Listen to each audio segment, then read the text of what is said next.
Welcome back to Harriet's Above Ground Railroad YouTube channel. My name is Anthony Ross and I'm the president and CEO of the Harriet Tubman Ross Foundation.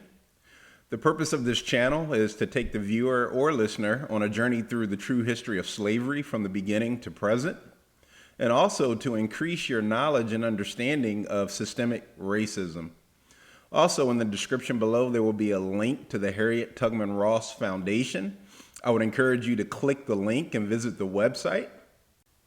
So we will continue our video series on the history of Black Africans and slavery.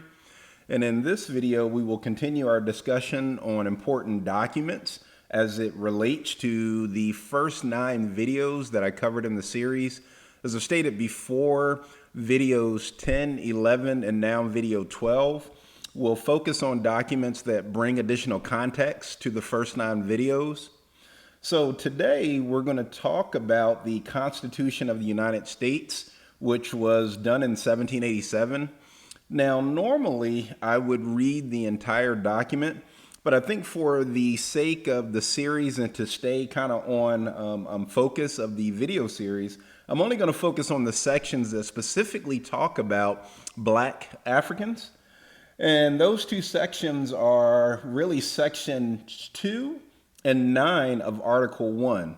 Now, at the completion of this video, if in the comments sections I see additional feedback that people would want me to read the entire Constitution of the United States, I will circle back and create another video to do that. Just be aware it will be a significantly longer video, but it will also help bring additional context to the document that truly forms and structures how the United States is supposed to operate and run.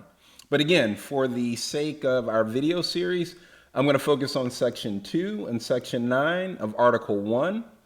Section 2 basically contains the so-called 3/5 compromise. And basically, in effect, it defines the Black, and in the actual document, it says other persons, as 3/5 of the white man, and in the document it describes white man as free persons. Also, I will talk about section 9, and in section 9 it basically talks about the really a 20-year period in which slave trade would continue after the enactment of the Constitution. And this just basically shows or really attests to the strong element of conservatism that existed in the United States in the critical period following the Revolutionary War. So basically the slave trade, or the importation and the use of Black Africans in the colonies, or now the United States, was significantly ingrained in this country, and also it is reflected in the Constitution. So with that, we will get into the video, and I will start off the video like I always do, asking the same 3 questions that I always ask. Question 1, why was this group targeted to be enslaved worldwide, and why were they made to continue to suffer? Why did the rest of the world accept this behavior? Governments, rulers, and religions? And lastly, why don't people realize the present day effects on these people? So with that, we will get into the video. And again, today's video is focused on the Constitution of the United States, 1787. We, the people of the United States, in order to form a more perfect union, establish justice, ensure domestic tranquility, provide for the common defense, promote the general welfare, and secure the blessings of liberty to ourselves and our posterity, do ordain and establish this Constitution for the United States of America. Article 1, Section 1. All legislative powers herein granted shall be vested in a Congress of the United States, which shall consist of a Senate and House of Representatives.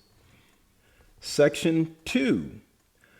The House of Representatives shall be comprised of members chosen every 2nd year by the people of the several states, and the electors in each state shall have the qualification requisites for electors of the most numerous branch of the state legislature.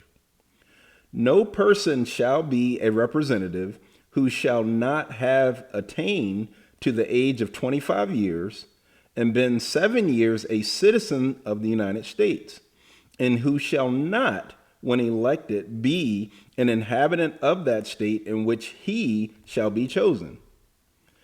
Representatives and direct taxes shall be apportioned among the several states which may be included within this union, according to their respective numbers, which shall be defined by adding to the whole number of free persons, white men, including those bound to service for a term of years, and excluding Indians not taxed, 3/5 of all other persons, blacks. The actual enumeration shall be made within 3 years after the first meeting of the Congress of the United States, and within every subsequent term of 10 years in such manner as they shall by law direct.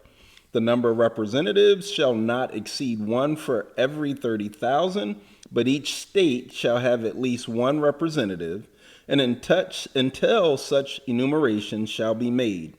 The state of New Hampshire shall be entitled to choose 3, Massachusetts 8, Rhode Island and Providence Plantations 1, Connecticut 5, New York 6, New Jersey 4, Pennsylvania 8, Delaware 1, Maryland 6, Virginia 10, North Carolina 5, South Carolina 5, and Georgia 3. So section 2 continues on. There's another paragraph, but again, for the sake of this video series, I am not going to read farther beyond this point. I will transition over to section 9, which is definitely relevant to this video series, and I will pick up the reading there. Section 9, the migration or importation of such persons as any of the states now existing shall think proper to admit, shall not be prohibited by the Congress prior to the year 1808, but a tax or duty may be imposed on such importation not exceeding $10 for each person.